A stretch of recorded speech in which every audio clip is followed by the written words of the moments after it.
और अब आज के दिन की सबसे विशेष बात, आज माघ मास के कृष्ण पक्ष की उदया तिथि द्वितीया और गुरुवार का दिन है। द्वितीया तिथि आज सुबह 8:06 तक रहेगी। उसके बाद तृतीया तिथि लग जाएगी। आज दोपहर बाद 3:44 तक आयुष्मान योग रहेगा। आयुष्मान योग में किए गए कार्य लंबे समय तक शुभ फल देते रहते हैं या उनका असर लंबे समय तक रहता है। साथ ही इस योग में किया गया कार्य जीवन भर सुख देने वाला होता है। इसके अलावा आज सुबह 8:24 तक आश्लेषा नक्षत्र रहेगा। उसके बाद मघा नक्षत्र लग जाएगा। आश्लेषा नक्षत्र की चर्चा तो हम कल ही कर चुके हैं और आज हम बात करेंगे मघा नक्षत्र की। आकाशमंडल में स्थित कुल 27 नक्षत्रों में से 10वां स्थान मघा नक्षत्र का है। मघा नक्षत्र का अर्थ है बलवान या महान। इसके अलावा मघा नक्षत्र का संबंध बरगद के पेड़ से बताया गया है। लिहाजा जिन लोगों का जन्म मघा नक्षत्र में हुआ हो उन लोगों को मघा नक्षत्र के दौरान बरगद के पेड़ की पूजा करनी चाहिए और उसे नमस्कार करना चाहिए। आज ऐसा करने से आपके जीवन में तरक्की सुनिश्चित होगी। इसके अलावा आज रात 8:30 से प्रारंभ होकर कल सुबह 8:51 तक पृथ्वी लोक की भद्रा रहेगी। ज्योतिष विज्ञान के अनुसार भद्रा अलग अलग 12 चंद्र राशियों के अनुसार तीनों लोक स्वर्ग, पृथ्वी और पाताल में घूमती रहती है। बता दूं कि जिस दिन चंद्रमा कुंभ, मीन, कर्क या सिंह राशि में होता है केवल तभी भद्रा शुभ कार्यों के लिए वर्जित होती है, क्योंकि उस समय भद्रा का मुख पृथ्वी के ठीक सामने होता है।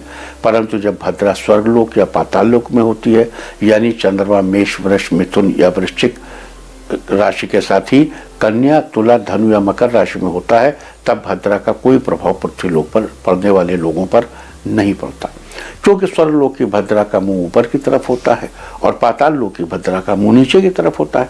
आज भद्रा के समय चंद्रमा सिंह राशि में रहेगा, यानी कि पृथ्वी लोक की भद्रा रहेगी। लिहाजा आज की भद्रा शुभ कार्यों के लिए वर्जित है।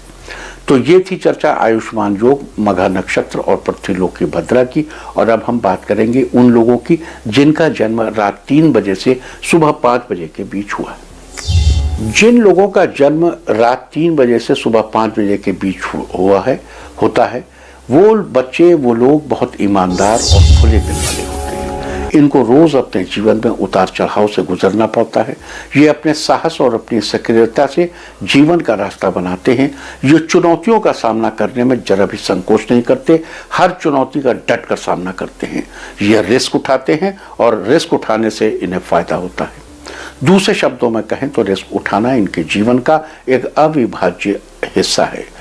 इनके जीवन की धारा खतरों की घाटी से होकर गुजरती है। ये बेहद चरित्रवान होते हैं, ये ईमानदार और खुले दिल वाले होते हैं। ये तानाशाही पसंद नहीं करते, ये अपना पक्ष साफ सुथरे ढंग से रखते हैं और सामने वाले से भी उतनी ही ईमानदारी और स्पष्टता की उम्मीद करते हैं। ये सिर्फ अपनी जरूरत की हर चीज ही लेते हैं। लोभ इन्हें छू भी नहीं पाता।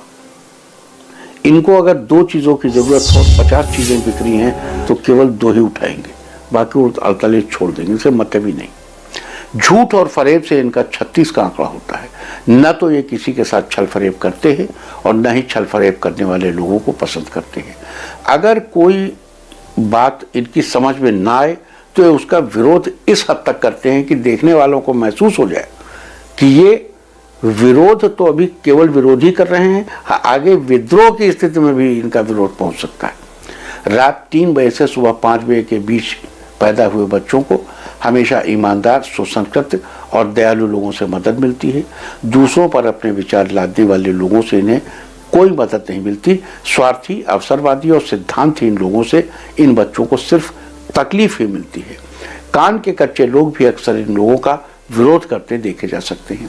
रात 3 बजे से सुबह 5 बजे के बीच पैदा होने वाले लोगों के लिए सबसे अच्छा समय होता है रात 9 से 11 बजे के बीच, और सबसे मुश्किल भरा समय होता है दोपहर बाद 3 बजे से 5 बजे के बीच। सुबह 3 से 5 बजे के बीच पैदा होने वाले लोगों की देखभाल बहुत संवेदनशील तरीके से होनी चाहिए। इसमें व्यतिक्रम होने पर आगे इनके भविष्य में बहुत तरह की बाधाएं आ सकती हैं। इस बीच पैदा हुए लोगों को कभी कभी पहाड़ों की यात्रा जरूर करनी चाहिए। पहाड़ों की यात्रा करने से इन्हें जीवनी शक्ति मिलती रहेगी। दोपहर बाद 3 से 5 बजे के बीच जन्मे बच्चों के लिए बसंत की ऋतु बड़ी ही रिजुविनेटिव होती है और शीत ऋतु की शुरुआत इनके सुख और सौभाग्य की वृद्धि करने वाली होती है। जबकि वर्षा ऋतु इनके लिए समस्याएं खड़ी करने वाली होती है। इसको इस तरह समझ सकते हैं कि रात 3 से 5 बजे के बीच पैदा होने वाले बच्चों के लिए फरवरी का महीना उत्साहवर्धक होता है, नवंबर भाग्यवर्धक और अगस्त का महीना बाधा कारक होता है। इनकी शुभ दिशा है ईशान कोण का पूर्वी हिस्सा और इनकी सौभाग्यशाली दिशा है वायव्य कोण। खाना खाते समय भी इनका मुंह ईशान कोण यानी नॉर्थ ईस्ट कॉर्नर के ईस्टर्न साइड में होना चाहिए। इन्हें अपने कमरे के वायव्य कोण यानी नॉर्थ वेस्ट हिस्से में, वायव्य कोण के उत्तरी हिस्से में, नॉर्थ वेस्ट के नॉर्दर्न साइड में पिग्गी बैंक जरूर रखना चाहिए। अब देखो, इसमें बहुत से लोग कहते हैं हम दिशाएं नहीं समझ पाते। अरे भाई, समझने की कोशिश करोगे तो सब समझ लोगे। जो आदमी ये न जान पाया हो कि जिधर सूरज निकलता है उधर मुंह करने से पूरब, पीठ पे पश्चिम, दाहिने पे दक्षिण और बाएं पे उत्तर होता है, तो वो तो फिर नहीं समझ सकता। लेकिन अगर आप समझने की कोशिश करेंगे 2 मिनट लगते हैं समझने में। नॉर्थ वेस्ट का मतलब जहां वेस्ट का हिस्सा और नॉर्थ का हिस्सा मिल रहा, अगर ये पूरब है हमारा तो ये वेस्ट है हमारा, पीछे वाला ये वेस्ट हो गया, और ये नॉर्थ है, ये जहां मिलता है ये नॉर्थ वेस्ट हिस्सा है, और नॉर्थ वेस्ट का नॉर्दर्न साइड ये है और वेस्टर्न साइड ये है। सिंपल सी बात है, इट्स वेरी सिंपल।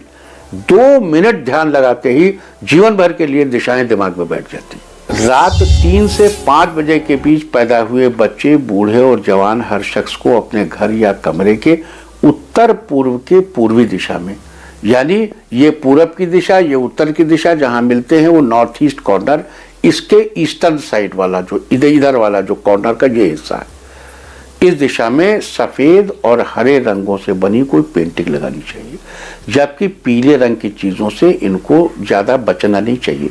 अगर इस दिशा में दुर्गा जी का चित्र लगाना चाहते हैं तो शेर पर सवार दुर्गा जी का चित्र लगाइए। रात 3 से 5 बजे के बीच पैदा हुए बच्चे, बूढ़े और जवान सभी को निरंतर अपने पिता के संपर्क में रहना चाहिए। यदि किन्हीं कारणों से पिता उपलब्ध ना हो तो किसी विद्वान व्यक्ति से संपर्क बनाए रखना चाहिए और उनके संपर्क में लगातार रहना चाहिए। तो ये थी चर्चा उनकी जिनका जन्म रात 3 से 5 बजे के बीच हुआ है। इंडिया टीवी हर वक्त हर जगह डाउनलोड करने के लिए सर्च करें India TV news Google play store या ऐप स्टोर पर।